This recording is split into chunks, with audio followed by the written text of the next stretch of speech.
live. Going 5. We're doing it live. Hey everybody, and welcome to the Tactical Games Podcast. We're doing a special episode today with one of our longtime friends, Nick Palacios. Happy to be back on the podcast. Yeah, it's been a while since you've been here. It has been on a hiatus. Why don't you tell everybody about your last couple of months? Last couple of months, well, I became a father, so that's been fun. Sleep is kind of just frivolously off to the wayside at this point. Very hard to come by. Every day I think we've got it kind of figured out and getting into a good rhythm. He throws a wrench in the mix and is just up all night like he did last night. I think like we were up and down probably 6 times last night, and then in the middle of the night my alarm went off. Carbon monoxide went off, so I had to change those batteries in the middle of the night, and then it's just nonstop. And then that freaked him out. So it's been fun. But being a dad's been great. Have you seen the video? It's like an Instagram reel of the dad who does the daily reviews on his kid's sleep cycle. It's so relatable. Like, but these numbers are really bad right now. We got to work on these. 17 times up and down last night. Those are really high numbers. We got to break those down. But yeah, I definitely relate to those. But being a dad has been incredible. It's been a very, very fun month. He actually just turned 1 month old today, so that's awesome. But it's just been a really cool experience so far, man. Been really loving it. Yeah. So I think you've got some other news to share. Why don't you share it with the people around? Yeah, I do. So over the last, obviously, 9-10 months, Maya and I have just been kind of talking about how we're going to make everything work. Just obviously we have an extremely demanding travel schedule with the tactical games, and we're on the road a week to 2 weeks every single month, and running a lot of scenarios and options between us about how we were going to make it work. And ultimately, we decided that what's going to be best for my family is I step away from the company, which we talked about a couple weeks ago. Mm-hmm. Sawmill will be my last event with the company, formerly working for the company. So it was really hard decision to make. I've been with the company for 3.5 seasons now, and came on at a time when you initially took it over, and it's been a fucking hell of a good ride, man. It was not, making this decision was extremely tough for me. I don't look at what I've done for this company as like being an operations manager or being a brand manager. I look at it as I'm a servant to this company and this sport and the athletes that make up this sport. And, it's something that I hold in very high regard, and it sucks. It's a decision that I needed to make. But I'm very much going to miss it. I kind of feel like I checked that box of being a kid and running away to join the circus. Not many people can say that they got to run away and join the circus for a while, but sure. We always joke and say that we're carnies and we pack the show up and put it back on the road and take it to another town, and we're in and out. So yeah, I got to, I got to do that, and I got to do it with people who become extremely close friends and extension of my family. And, you guys, you and Amanda took a chance on me at the beginning of taking over for the company, and I remember you saying, "Don't do anything stupid or I have to fire you in the next 6 months." Luckily, I was able to keep it together. But I knew nothing about the shooting sports coming into this, and going to my first match on the sponsorship side in Meridian, Mississippi, and just walking the grounds and seeing what the sport was and seeing what the community was like. Was instantly hooked. Watching the guys do the floater where we didn't, no time cap, static farmer holds for as long as you can hold them. Running around the track with the pull sleds around that big, like 1/4-mile loop on the track going back up the hill. The wheelbarrow stage where Gill's leg got stuck in the mud. I think there was a big carbine stage where you guys went up this, like, I don't know if it was like a fire department building or whatever, and shooting out into all those concrete, that concrete area that they had there. But I was hooked from the jump, and got to go to a couple more matches on the sponsorship side, and then that opportunity came on, and I was like, fuck yeah, man, I want to be a part of this. This is awesome. So ever since then, just did everything I could to really dive into the sport and what it is, and really taking a step back and understanding what it means to the people that compete in the sport. And I very much took on as much as I could to understand it and know it, very intimately, to make sure that I was being a good steward of the sport and making sure that I can help put on the best product that I possibly could with this team. And it's something that I feel has been a great honor to be a servant of this sport. And it's been a very fun ride, man. So I'm very sad to see it end for right now. But it's not. But I'm not going right? anywhere. You're No, still absolutely not. No, I'm still going to be around. I'm still be running skirmish with the team out at RPR. Yep. So I'll still be involved. Still come out and help whenever I can. Whether it's ROing or whatever it is that I can. I'm not going anywhere. The nice thing is I'll have maybe a little bit of free time to compete throughout the year, which would be cool. So instead of chasing me down to arbitrate scores, we'll just be chasing each other around the field competing, and you'll which wear would be your fun vest for all your events this time. I can't make any promises about that. I can't make any promises that I'll be on time for my launch either. But I'll be out there though. So yeah. So what? Let's go back, because 3.5 years. Mm-hmm. We'll just start when you started as an employee for the company, which was New Hampshire.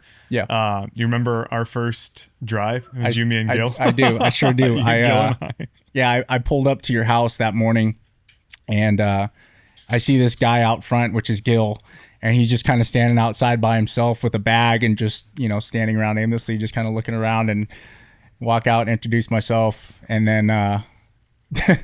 Not a lot of conversation right from the jump, but we get in the car, and then Gil's doing his thing, talking for like 2, 3, 4 hours at a time about anything and everything shooting sports, which it was great. Spent a lot of time with him in the car, and you guys in the car, which actually that significantly shortened my learning curve with things. So I was fortunate enough to get all that information from you guys and advice from you guys, whether it was competition shooting, set up for matches, match administration, all that stuff. But fuck, dude, we got a 3-day drive in 2 days, and 20 hours of it was just following a cell that went straight from Texas all the way northeast to It New rained Hampshire. the entire time. I think we had Non-stop. 2 flat tires on the way there, We one did. flat tire on the way back. Yep. I added up all my stats as far as just travel and everything, and by Sawmill it'll be 37 regional events, 3 national championships. I can't even count how many freaking blowouts. Are you counting blowouts now with the baby? It's a whole that's new way stat. higher. That's way higher. I've already beaten that stat in the last month. Over almost 100,000 miles of travel and driving. Weeks in the truck. That truck has been home for 3.5 years. So we put a lot of miles on running these matches. But that first match in New Hampshire was very eye opening. I shot all the wrong targets on my first 2-gun stage and barely even made it through the pistol portion. Gil and you were trying to tell me like how to game plan and everything, and I'm like borrowing all this. I have none of my own gear, so I've got like Kevin Dyson's plate carrier. I've got your belt, a gun that you let me borrow, and I went through and absolutely botched from the moment I pulled the trigger from the first time. I remember we put you in that culvert, that plastic culvert. Oh yeah. And I was like, no, you need to climb in all the way. So Gil goes, stop. Yeah. And like I saw him put his hand up out of the corner of my eye, and I was like, maybe he just wants me to keep going and shooting. I had foamies in, got all the way in, cracked the first shot off, and just rang my bell. Definitely got CTE from that. And I looked up at him, and he's just smiling, closing his mouth or covering his mouth. And I looked up at him. I'm like, do I need to keep shooting, or I don't want to shoot you anymore? He's like, get out of the culvert a little bit. Missed every single shot shooting up the hill there. And then got to vet my first few stages. We did the first, I think we called it Go Ruck Yourself. Yeah. That was the team one where we took the bags and up and over the pile boxes through the Connex Tower. Was super fun. Flagged Gil on the firing line with my pistol when I went down to grab a mag. And then that was when Integrity Farms was incepted as well too. Integrity Farms, Got to do our first Integrity Farm stage, and it's just super fun, man. Again, just like continued to fall in love with the sport even more, even though I sucked as much as I did. Yeah. But it was just so fun, man. And I pulled off a 400-yard pistol shot last week. I did. That's the growth trajectory that I've seen. Here. So your first year, we went through that drive up to New Hampshire and that event in New Hampshire. Which that was when the roads got washed out too, right? Yeah. Or was that the following year? Both years. Fuck, the roads were completely gone. Parking. We almost didn't make it up the hill. Actually, That's right. I think it was right when we pulled up. Yeah. The tires were spinning out on it, and Yeah. we were getting like super sketched out. That was the old 350, and we couldn't make the turn to get in there. that we had to try to figure out how to go the other way, and the road to go the other way was washed out, and we couldn't do that, so we had to make that turn. Yep. Dude, that was one of the sketchiest. That was super dangerous. I was like, how in the hell are we going to get this trailer in here? And then I didn't, at that point, I don't know about like, the parking situation at the range. I'm thinking like, oh, it looks like we've got a good enough amount of parking. And then Saturday morning hits and you're just like, holy fuck, how are we going to fit all these people? And we're stuck 50 cars behind trying to get up so we can get the match started. Yeah. And nobody can pull over because it's basically a 1-lane road to get up and down there. And everybody's parking on the sides of the hill. It's just absolute mayhem. Yeah. And then going into that next year, just like you just freaking out Saturday morning, you're going to run into a shitstorm going in there. But it was such a fun match. And that was, before we had the tablets, before we had volunteers doing the scoring. So I'm running around grabbing targets, and I'm in the classroom and I'm scoring all these targets. I think we only had like 3 volunteers or 4 volunteers that match. We didn't have a lot. Because 2 of them were in there scoring targets, and we had like 2 volunteers out probably pulling and resetting targets. Yeah, it was nuts. There was we definitely had to reinvent the wheel. Taking over and trying to figure out how to clean some things up. It was so fun, man.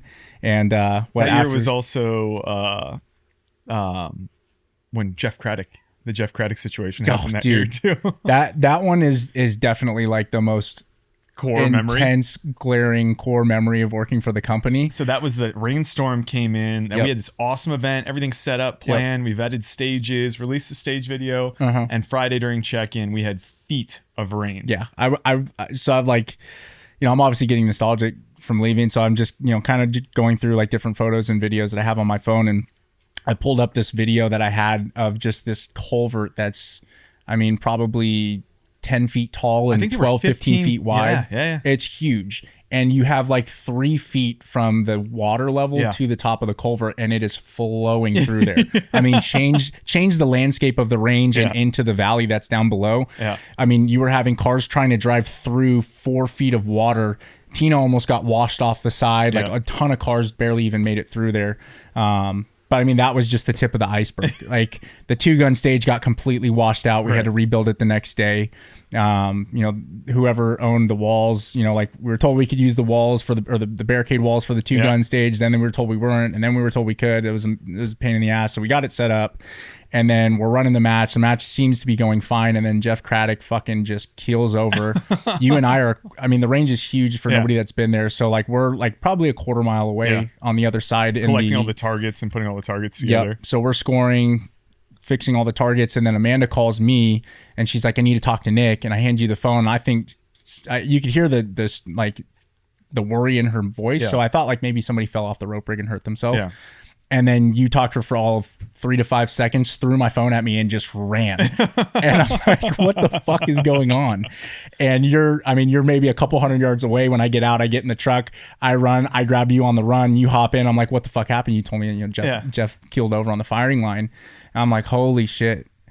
And then we get there and poor Jeff is, lifeless, flatlined. It was a scene for sure, and then, luckily everybody that was there was able to bring him back. We got like a tent set up and everybody around, and, he had probably 6 medical personnel, maybe 8 medical personnel working on him. And then, that was a crazy ass match, and then scoring was messed up. And if that wasn't enough to completely derail the match, after the final shots are fired, you and I are trying to sync the tablets and the match is fucking gone. Yeah. Just non-existent. No idea what happened. Yeah. So then and this is at, I don't know, 7 o'clock at night, sometime around there. So then we have to tell everybody, hey, this is the situation. We have to re-input all the scores from the entire weekend, which is 1,000 targets. I don't know. We had them all written down, so we had everything recorded. Yeah. But we needed to go in and re-enter every single score into the tablet. Yeah. It was so I don't think we did awards until 10:30 at night. I think around there. It was, 10:30 or 11. Ro has a photo of us in the truck, and we're just like fucking dead.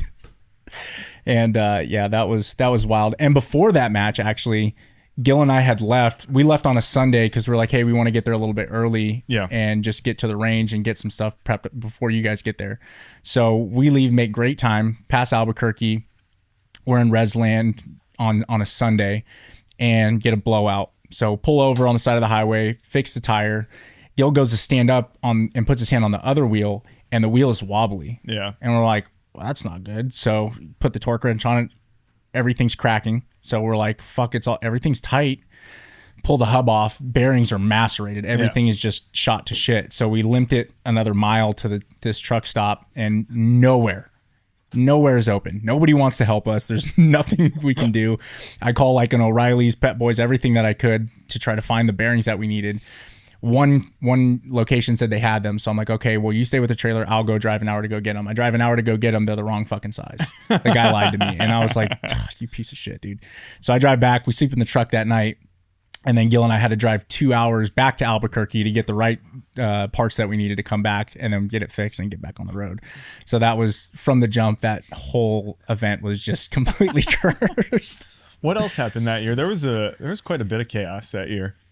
Man, I worked my first team event that year in West Virginia. That was hilarious. Yeah. I was supposed to compete, and then I hurt myself, so I ended up working the match, and then you competed. That's right, yeah. So I got my first taste of a team match and listening to all the couples just berate the shit out of each other, which was hilarious.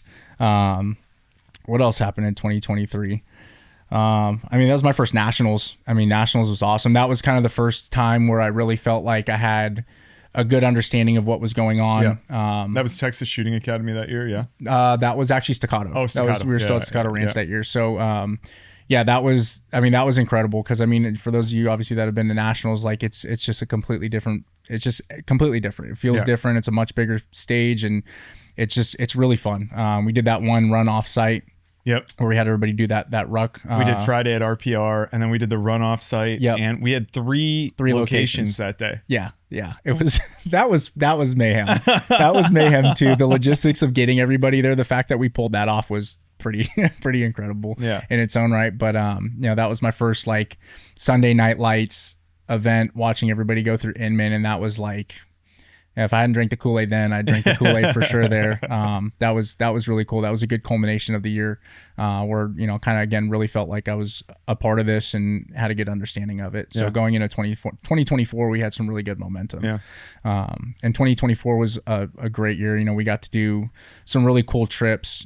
Started off in Arizona, got to go to Bisbee, got to experience Bisbee for the first time, which is really cool. Cool little town tucked in the mountains there. We got to do that really fun 2-week road trip. We went all over the country. I mean, we did literally a massive loop around the country. I think we ended up putting like almost 3,000 miles on for that trip. We got to stop off in Wyoming at Jackson Hole. That was awesome. Had a really good time there. And made our way out to Pennsylvania, ran that match, and then we dropped everything off at Sniper Challenge, and then ran our first Sniper Challenge after that, which was great. Yep. That was super fun. After Sniper Challenge, we all got sick on that one as well too. I think everybody got a respiratory infection from GTI that year, so that was fun. Oh, next time we put a match on in GTI, we'll make sure that you come out and help support it. No, I won't be there. I will not be there for that one. What happened in 2023? Ro kicked a radioactive mushroom in my face. That was fun too. That was really fun. Watching you two bicker back then was some of my favorite, because I remember it was always like, man, I don't think Ro likes me. I'm like, no, it's just how Ro acts. Just trust me, he likes you just fine. Ro, for those of you that are wondering, Ro and I are very good friends now, so it's all smoothed out. What we did do too that was really fun, we almost killed ourselves, was putting the rig up for the first time. You and me. It was just you and me. Yeah. I found that old video too of us doing the first rope climbs on that, and we had we thought we were doing something by putting like 4 50-pound sandbags on the base plates with that. Yeah. But yeah, we did that, and we you need 4 people to do it. Yeah. We did it with 2 people, and we got it up, and the base started to slide out from under us, and we just completely walked away from it, and it just crashed down on the ground. So that was terrifying. Almost beat ourselves up on that one. That was when we were I think it was that same day that we got the breacher door attachments. It was into. Yeah. Ro came out and met us over there, and afterwards. You jacked yourself up with a sledgehammer. That was in was that Iowa when you hurt yourself? That was New Hampshire. Actually, that was the first year in New Hampshire. That was New Hampshire. When he was betting. Yeah. We were trying to beat it. We were trying to break through it, and Tori did it first, but we didn't notice the bolts got loosened up, and that was when we had the plate welded on the front of it to reinforce it so it wasn't bowing so much, and that extra weight was canting it to the left and causing it down. The wood to work out every single time. So I took like 27 hits. 27 whacks at that Not thing. that anybody's counting. Nope. And I slipped on one of them and my elbow hit one of the bolts. And I had a fucking golf ball on my elbow for like 3 weeks after that. It was so painful. Yeah, there's a video of it. Ro has it somewhere, I'm sure. But yeah, that was a fun one. So going back over the 3.5 years, what do you think? Like, what's your favorite moment? What's a key memory takeaway from the years? Well, last season definitely going to Poland was one of those. Oh yeah. You know, we I know you love climbing the mountain, so is it climbing the mountain was great. Afterwards I'm glad I did it. There are definitely parts that I enjoyed, but a lot of it I was a little scared.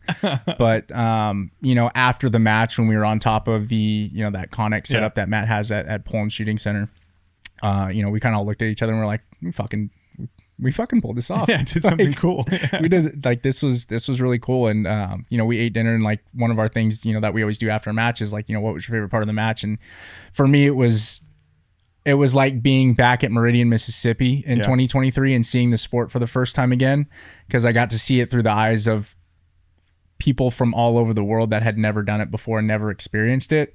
And that for me was just that was a really, really cool full circle moment of, you know, like, hey, you know, your biggest goal and the company and the team has adopted it is like, how can we build this sport for the future? How can we continue to keep expanding it and standardizing it and make it bigger and better every single season? Yep.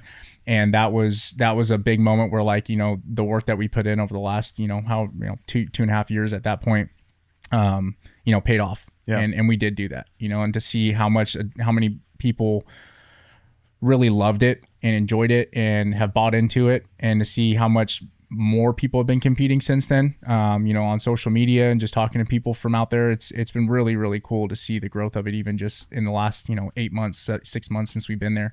So that was one of the biggest ones for sure. You know, Nationals 2024 was probably my favorite moment working for the company. That rope rig stage that we did with everybody crowded around, all the lights, everybody around, just like the feeling, the intensity of it. It was really, really special, man. That was hands down one of my favorite moments of working for the company. That's awesome. So who's your favorite RO? Now you can say it because it doesn't matter anymore. So over the years, no, I'm kidding. I don't have a favorite. I mean, obviously there's ROs that come out frequently and help us out, you know, like Star and Ned and Dirk, you know, Phil, Jeremy, the Gross brothers. I mean, all of them bring something cool and fun to the sport. And, you know, sorry for other people that I didn't name, but, you know, it kind of just goes back to, you know, my want to be a good steward for the sport. And you see that in so many people that want to give back to the sport. That's something that's very commendable. They take time out of their week away from their families, you know, away from what they I don't know if rather be doing or what, but, you know, they take time away from whatever is important to them to come out and give back to the sport. Yeah. And, you know, they do it selflessly, and they do a good job for the most part. Some of you guys fuck it up, but, you know, we still love you guys either way.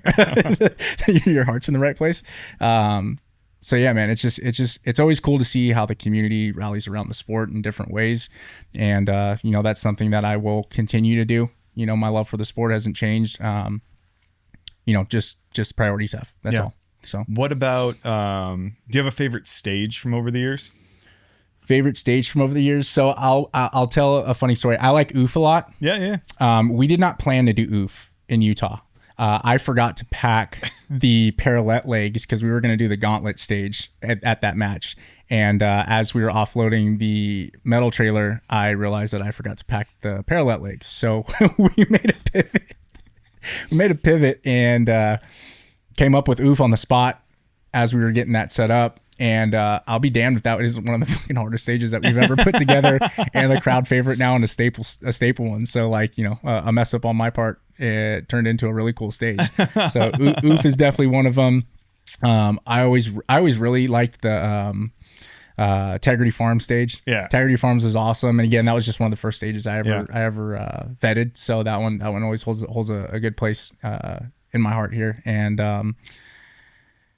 That was a hard one to replicate. If you remember, we tried to replicate it at nationals. It was tough, man. That the it has to be like a 2-bay stage. Just the way that setup was, it was long. It was on gravel. It was gritty. There wasn't good spots. There were some high spots in getting out of the bay, in and out of the bays. So it was hard to do. You know, and we had those tables luckily there, so we were able to make it work. But Integrity Farms is a fun one. And the video that spliced together for that one was hilarious as well too. Well, we didn't get this for you, but we had one of our sponsors gave this to us to give it to you at our last match. So cut over this and show that. That's awesome. Alexander brought this for you guys, for you great, and Maya and Lucas. Thank you guys. That's so cool. Alexander, thank you very much. I appreciate you guys. That my baby will be wearing this today. I'll put him on him today and make sure he shoots a Night Force whenever he gets his first rifle. That's awesome, man. You got anything you want to say? You want to sign off with? Leave the people with? Yeah, I want to, I want to say thank you to you and Amanda for taking a chance on an unknown kid, taking a chance on a random guy that just came in and loved the sport and wanted to do something crazy with you guys and help you guys build this sport. Thank you to Ro for the friendship, and I know Ro likes to stay behind the scenes, but Ro is without a doubt the backbone of this sport, and I'm very, very lucky to call him a friend.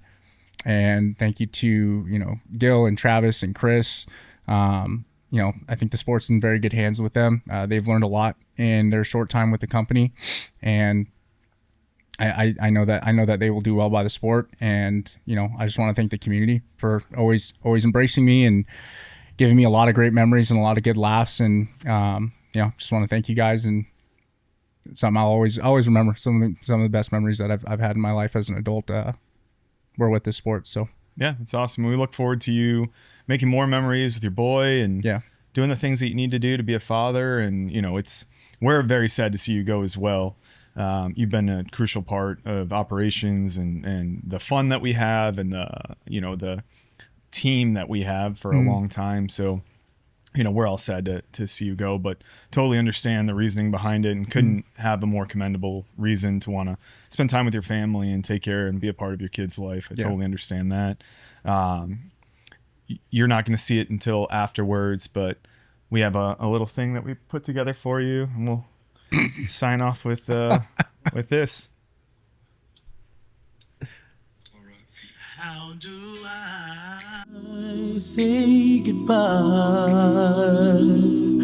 to what we had?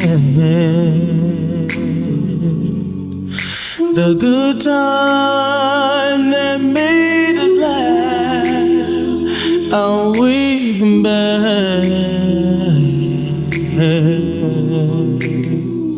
I thought we'd get to see forever, but forever's gone away.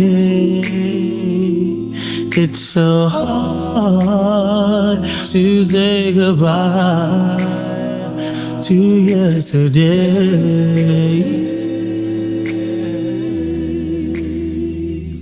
I don't know when the road is going to lead. All I know is where we've been and what we've been through. If we get to see tomorrow, I hope it's worth all the wait. It's so hard to say goodbye to yesterday.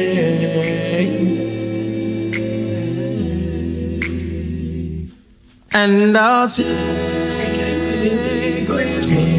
memories to be my sunshine after the rain. It's so hard to say goodbye to yesterday.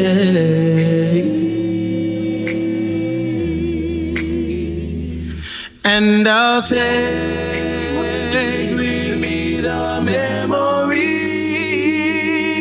to be my sunshine after the rain.